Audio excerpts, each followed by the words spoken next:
guys, andito na naman kayo sa aking channel at bago pa lang sa aking channel, huwag mo kalimutan i-like mo itong video ko tapos subscribe ka at i-share mo yan sa iyong mga social media friends mo para kung lisar sila agad-agad nilang ikiklik ang aking video.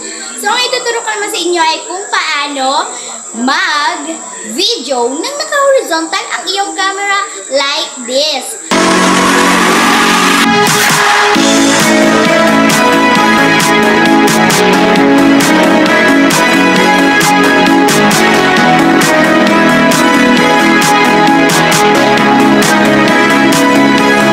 So, huwag kayong mag-upload ng video ng naka-vertical dito sa YouTube. Dahil parang napakapangit. Tapos, pag zoom mo na, may item. Oo, tapos ang ratio mo, ni-ratio mo siya ng 16:9. Pag in-upload mo yan sa YouTube, guys, o mga viewers, ay may item yan sa gilid. So, huwag kayong mag-upload ng video ng naka-vertical. Dapat nagaganito. So, eto example.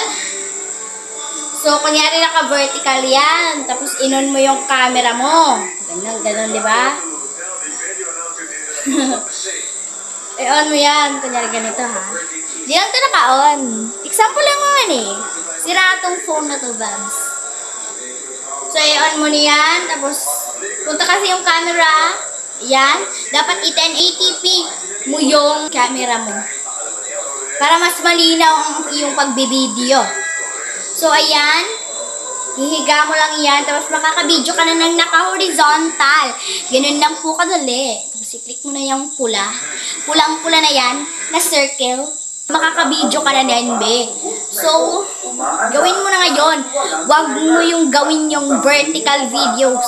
Horizontal. Diba? May pa-example tayo, diba?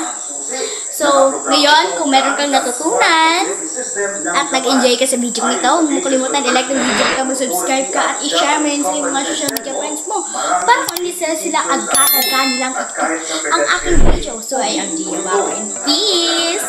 Hi!